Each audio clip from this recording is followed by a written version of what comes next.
ज्ञान भक्ति वैराग्य से होते हैं सब पार, पर उन तीनों के लिए है इसका आधार।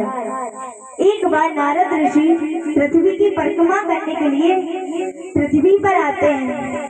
उन्होंने कई प्रशंसा सुन रखी थी कि पृथ्वी पर बड़े बड़े भक्त हुए हैं। तो आज नारद ऋषि भ्रमण करते करते वृंदावन जा पहुंचे और तो वहां पर पहुंचते ही नारद जी ने देखा कि यमुना किनारे एक बैठी स्त्री को देखा। कैसी थी वो स्त्री? वह स्त्री बहुत ही सुंदर थी। अप्सराएं उसकी सेवा में लगी थी, लेकिन फिर भी वह रो रही थी। नारद जी विचार करते हैं, अप्सराएं उसकी सेवा में लगी हैं, फिर भी वह रो क्यों रही है? और उसके बगल में दो बूढ़े व्यक्ति और लेटे थे। तो नारद जी सोचने लगे, इस स्त्री के पास ये दो बूढ़े व्यक्ति कौन लेटे हैं? नारद जी ने सोचा कि हम खुद ही चलकर पूछ लें। फिर लेकिन मन में विचार आया, प्रभु अगर हम बिन बुलाए गए कहीं हमें अपमानित होना पड़े तो? आज नारद ऋषि वहां से जाने लगते हैं। इधर वह स्त्री नारद जी को देख लेती है और कहती है, ऋषिवर जरा इधर आइए। आज नारद ऋषि वहां पहुंचे और पूछने लगे, हे देवी तुम कौन हो और यहाँ क्या कर रही हो? और ये व्यक्ति कौन है जो तुम्हारे पास में बैठे हुए हैं? तो वह स्त्री अपना परिचय देते हुए कहती है, मेरा नाम भक्ति है, मुझे सब भक्ति के नाम से जानते हैं। मेरा जन्म दक्षिण भारत में हुआ, कर्नाटक में मेरा पालन पोषण हुआ, महाराष्ट्र में मुझे बहुत सम्मान मिला, लेकिन गुजरात में आते ही मैं थोड़ी बूढ़ी हो गई। वहाँ पर मुझे पाखंडियों ने अंग भंग कर दिया। इस कारण मैं वहाँ से अपने पुत्रों को लेकर यहाँ यमुना किनारे आ गई। तो नारद जी कहते हैं, तुम तो यहाँ हो, लेकिन तुम्हारे पुत्र कहाँ हैं? आज भक्ति बड़े दुखी मन से कहती है, यही दोनों मेरे पुत्र हैं जो मेरे पास में लेटे हैं।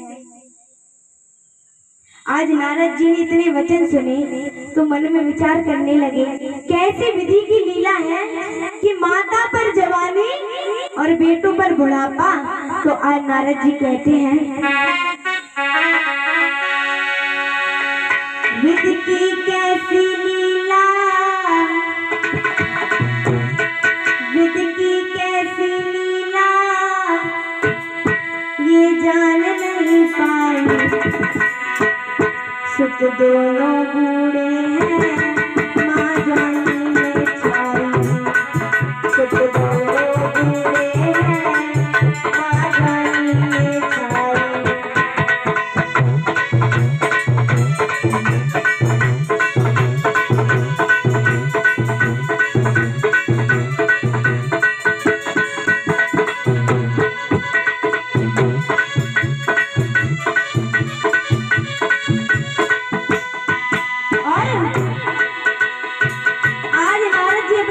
सोचने लगे, कैसी विधि की लीला है, माता पर जवानी और बेटों पर बुढ़ापा।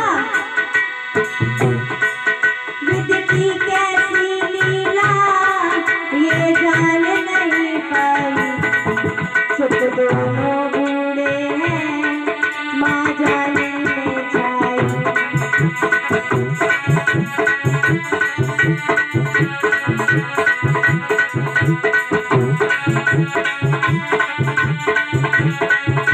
तो आज नारद ऋषि उस भक्ति से पूछने लगे, तू कौन देश जननी, यहाँ कैसे आई है? वो साची बतलाए गए, रही कहाँ पूजाई है।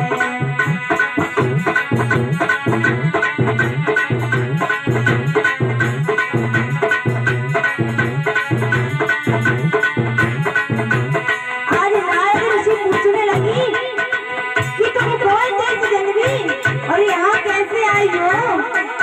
तू कौन देश जननी, यहाँ कैसे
हो गया है। जैसे ही मैंने कृष्ण की जन्मभूमि में कदम रखा वैसे ही मुझ पर जवानी आ गई और ज्ञान वैराग बूढ़े हो गए।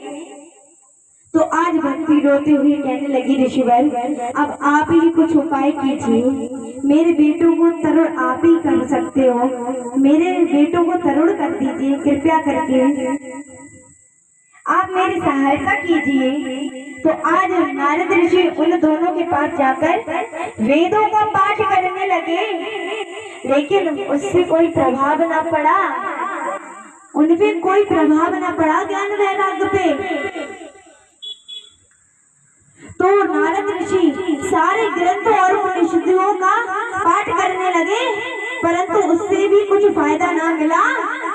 तो आज नारद ऋषि के पास केवल गीता का पाठ रह गया था। तो नारद ऋषि ने जैसे ही गीता का पाठ प्रारंभ किया वैसे ही ज्ञान वैराग्य तरुण अवस्था में जागृत हो गए। लेकिन